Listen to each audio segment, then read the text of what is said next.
Alors, cette pauvre dame qui a déjà 12 enfants, le curé demande de bon cœur, dans l'esprit du Seigneur, qui a hâte de bénir leur prochain lors d'un baptême, qui espère pouvoir présider. Alors, le projet est sur une durée d'environ 6 mois.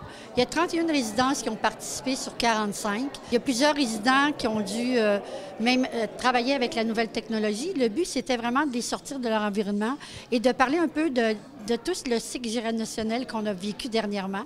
Et c'était nos meilleurs ambassadeurs. C'est un projet aussi que tous les gens étaient contents de faire parce que chaque résidence a décidé d'un thème. La bande dessinée, c'est quelque chose que tout le monde aime, que tout le monde aime ça faire. Alors, on a pris la décision avec Cogir de faire encore plus gros et de faire participer tous nos gens de l'Est et aussi au niveau de Montréal. Alors, il y a eu 31 résidences qui ont participé.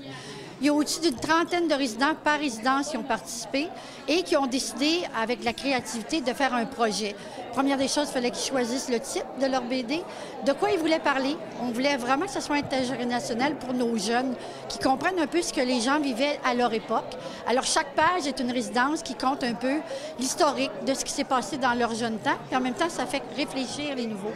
C'était aussi un projet pour les sortir des activités régulières. Alors, ça a pris 6 mois parce que chaque résidence a dû participer. Alors, c'est beaucoup d'organisation. C'est toute l'équipe de nos récréologues. Dans chacune de nos résidences, il y a des récréologues qui participent avec l'aide de Marie-André de Alaviva, qui sont vraiment spécialisés dans les différentes activités pour les personnes âgées. Pour nous, faire ça, c'est vraiment un projet qui est hors commun. Il n'y a pas personne qui a fait ça encore. D'ailleurs, le livre, on va être au Salon du livre. On a un kiosque qui va être là. Les gens vont pouvoir voir notre livre et pouvoir même l'acheter. On a voulu faire un peu comme nos personnes âgées qui connaissaient Fanfreluche. Alors, on a fait un grand livre où est-ce qu'il y a plein d'activités, où est-ce qu'il y a plein de sujets qu'on parle.